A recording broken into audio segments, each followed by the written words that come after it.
Okay, guys, we're back and we're good to go. We're moving ahead, full steam. You guys are doing awesome.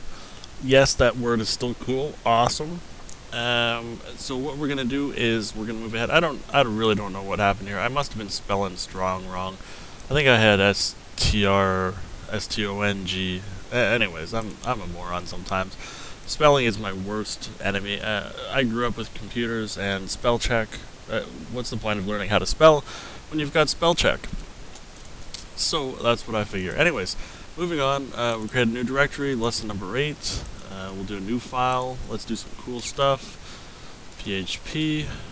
Oh, we didn't save that as we didn't save that as a PHP file yet, and I think that's doing that because of the recording. Anyways, so we're gonna do. What are we gonna do here? Let's do comparison operators. Comparison operators dot PHP. Okay, now we can go ahead and do that. Grab our PHP. So comparison operators. What comparison operators are comparing two variables or two strings or two whatever together to see if they'll return true or false. So if you're comparing something, it's always going to return a boolean, and it's going to be true or false. So, for example, if we have a equals b, they're two different variables. We don't know what's in them, so let's put something in them. So let's do a equals 1 and b equals 2. Okay, so now the variable a contains the number 1 and the variable b contains the number 2. Now this is an assigning operator. So what that means is a single equal sign means it's assigning. So we're assigning b the value of 2. So we can't use it as a comparison operator as well. So what they did was they just made it a double equals. So a equals b, is that true or false?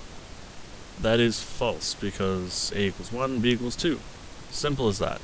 Another comparison operator we have is greater than. Is a greater than b? Well, no, it's 1, so it's less than. So that would equal false. So another comparison operator is the less than. Is a less than b? Well, yes, it is. 1 is less than 2, so we're good. We can have the not equal to exclamation mark equal sign. Is a not equal to b? Yes, it is, so that would return true. Now, what else do we have? Not equal can also be a not equal sign. Greater than and less than signs put together to form that nice little diamond shape, and that is not equal to as well. Just another way to saying it. It is exactly the same as this, but just written differently. Don't know why they do that, just to confuse a lot of people. But anyways, moving on, you can put two operators together like as less than or equal to. So is a less than b? Yes, it is. Is a equal to b? No, it's not. But it is less than, so that would return to true. Okay, so now, or we could have greater than. Is a greater than b? No, it's not. Is a equal to b? No, it's not. So that would return false. And so the last one we're going to look at, the last two anyways, is first one is exactly equal to. So this is going to compare both the type of the variable and the value itself. So for example, the type of variable, the value of the variable is 1 and 2, so that would return false because 1 is not exactly equal to 2. Or if this was, for example,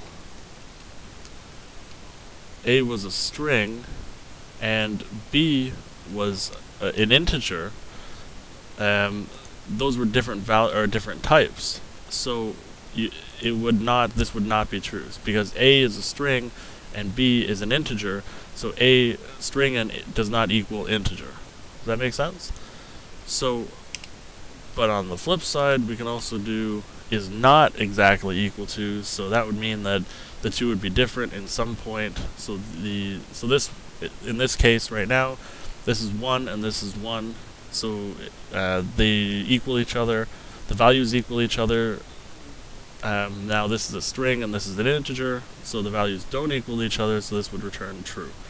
But if we were to do this and make them exactly the same, 1 and 1, same values, integer and integer, same type, so this would return false. This would not be true. But we're going to take a look a lot more at this when we get into the next couple lessons. We're going to get into if then else, or if statements, if else statements, and so forth, and you'll be able to see a lot more in detail how this is going to work. But for right now, those are the operators. That's how it works. Thank you very much, and we'll talk to you again next lesson. This was a quick lesson, and we'll talk to you again in a couple seconds here, where we're going to do, like I said, we're going to do if statements. So the next lesson is going to be a very important one. You do not want to miss the next lesson. Thank you again. Talk to you soon, and hopefully this was a help to you. Cheers.